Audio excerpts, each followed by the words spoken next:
नमस्कार। Online classes में आपका स्वागत है। आज हम 10th क्लास का फर्स्ट चैप्टर स्टार्ट कर रहे हैं।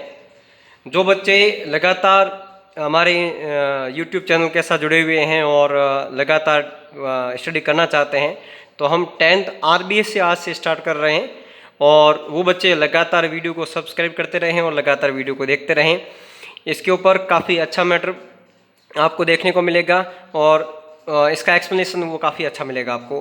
तो आज देख लेते हैं। फर्स्ट चैप्टर जो है अपना है first food and human health है। इसका फर्स्ट हेडिंग है या फर्स्ट टॉपिक जो है वो बैलेंस फूड।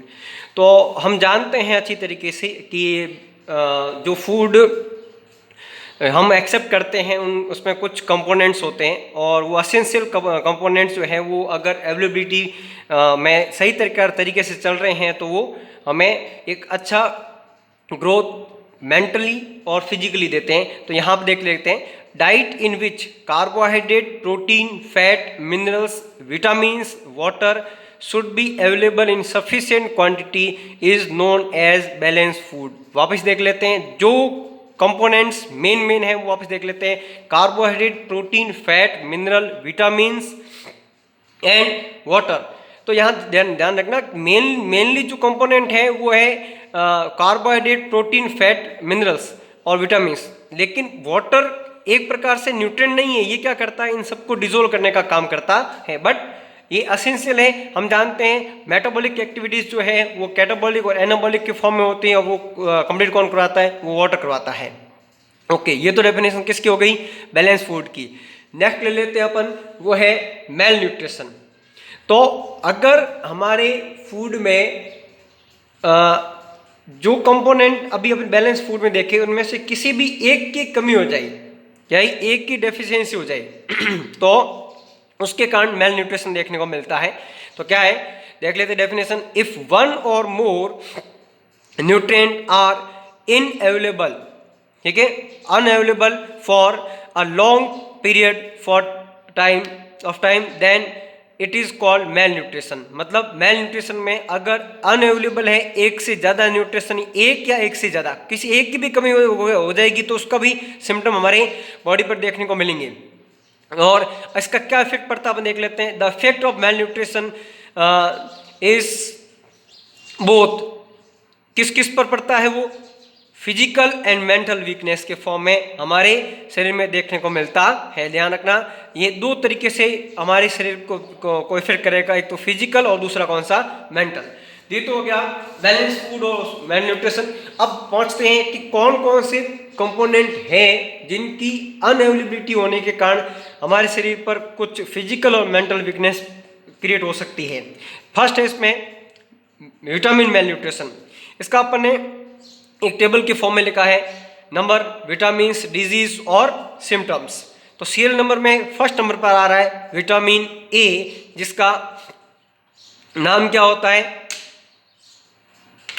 Vitamin A. अपने इसको सेकंड पे लिखा है, ध्यान रखना, विटामिन बी ऊपर लिखा है। विटामिन ए नाइट ब्राइटनेस, ठीक है, क्या होगा इसके अंदर, unable to see at night और एट नाइट, या कह सकते हैं जहां पर जो लाइट वो डिम है वहां पर उनकी विजिबिलिटी कैसे हो जाएगी, कम हो जाएगी। नेक्स्ट ले लेते हैं vitamin B1। Vitamin B1, vitamin B1 का नाम क्या है, थायमीन। ओके, इससे डिजीज कौन सी होती है, बेरी। विटामिन B1 याद रखने का तरीका, बेरी। क्या होता है इसके कारण, low heartbeat, weakness in muscles and nerve, यानी ये इसकी सिम्टम्स है। ध्यान रखना, बेरी डिजीज का नाम है कौन से विटामिन की डेफिशिएंसी से, विटामिन B1 की डेफिशिएंसी से। अब थर्ड नंबर जो अपने उस बाद में लिखा है वो है विटामिन B12। इसका नाम है राइबोफ्लेविन। इसका नाम याद रखना, इसके दो पार्ट कर देना, राइबोफ्लेविन, क्योंकि इसकी डिजीज का नाम इसके नाम के साथ जुड़ा हुआ है, वो है राइबोफ्लेविनोसिस।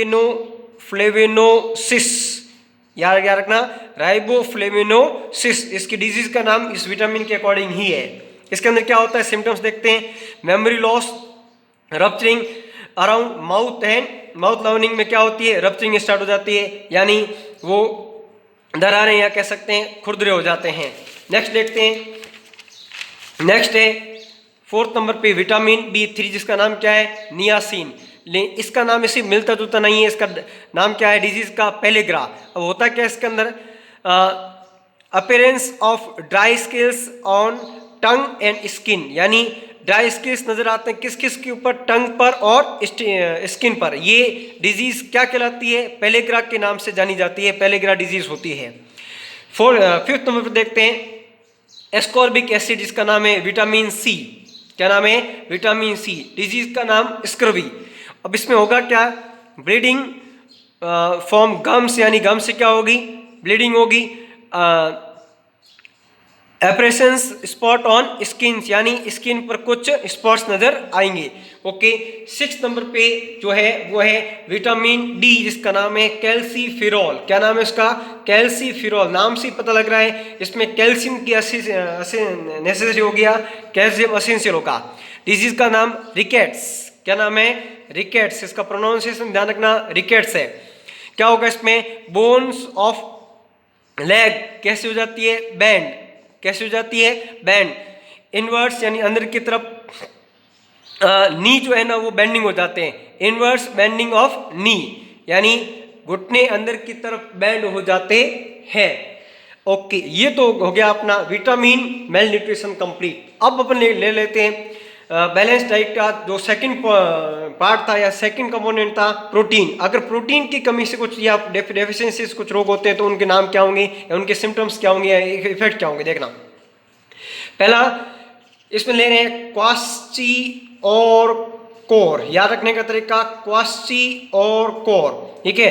डेफिशिएंसी ऑफ प्रोटीन कॉजेज क्वास्ची और कोर, यानी किसकी डेफिशिएंसी, प्रोटीन की डेफिशिएंसी। इफेक्ट क्या होंगे, चाइल्ड स्टोमक स्वेल, यानी पेट फूल जाएगा।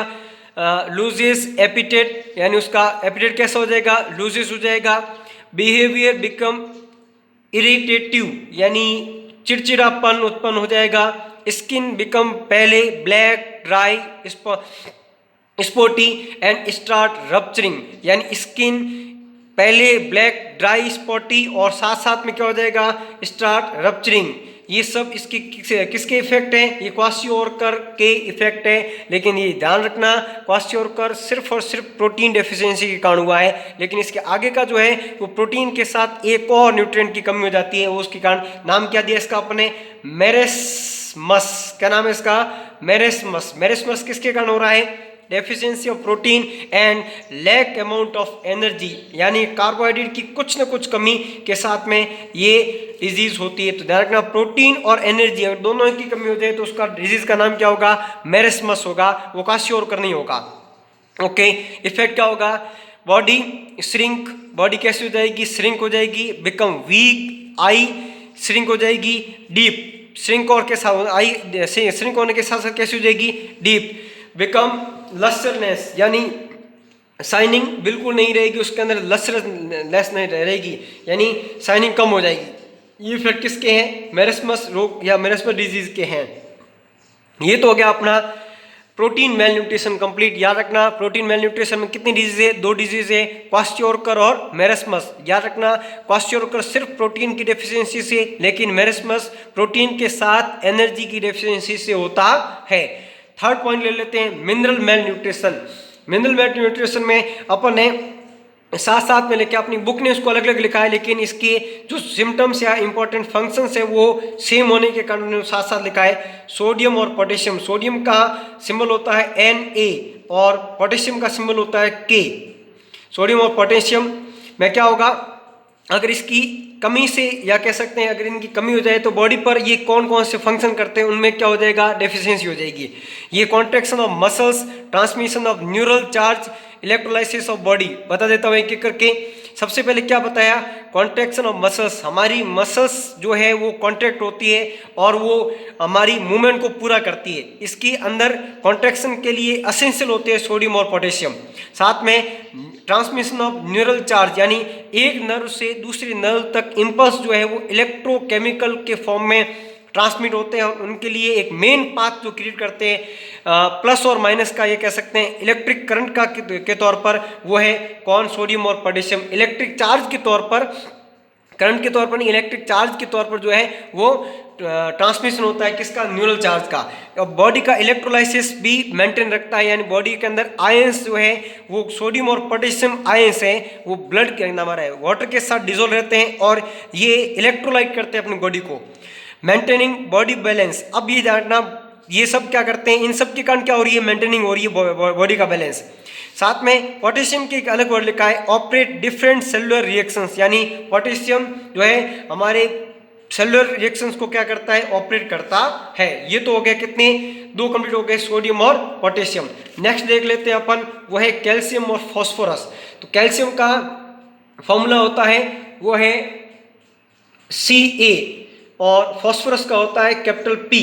ओके, क्या करते हैं, मेक बोन्स यानी हड्डियां बनाने के साथ साथ टीथ को स्ट्रॉन्ग करते हैं अलोंग विद विटामिन डी। तो विटामिन डी में मेन जो होता है वो कौन होता है, कैल्शियम। ये रखना, विटामिन डी के लिए कौन सा होता है, कैल्शियम होता है। और हमने अभी इससे पहले पढ़ा था कैल्सीफेरॉल, और कैल्सीफेरॉल में क्या नाम आ रहा था, विटामिन डी नाम आ रहा था। ओके, थर्ड नंबर ले लेते हैं, वो है आयरन।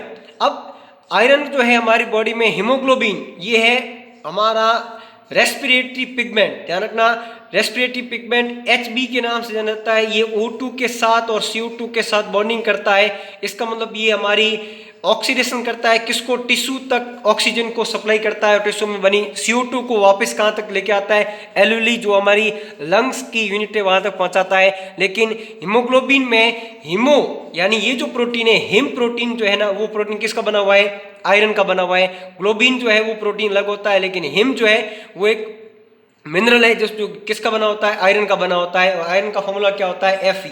ओके, आयोडीन अब एक नॉन मेटल के फॉर्म में, I इसका सिंबल होता है। और आयोडीन करता क्या, formation of thyroxine hormone.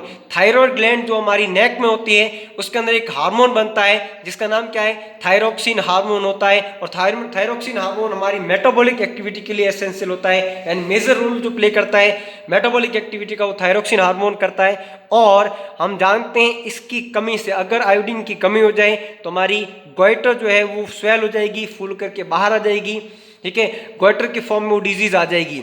Iodine की डेफिशिएंसी से कौन सी डिजीज होती है, गोइटर होती है। वो मेनली किस मिनरल की कमी के कारण, आयोडीन की कमी के कारण।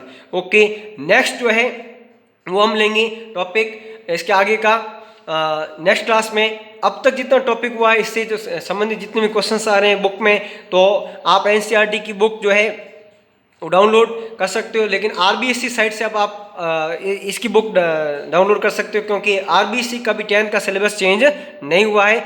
और आप इस बुक के साथ साथ नोट्स को लिखते रहें। Thank you.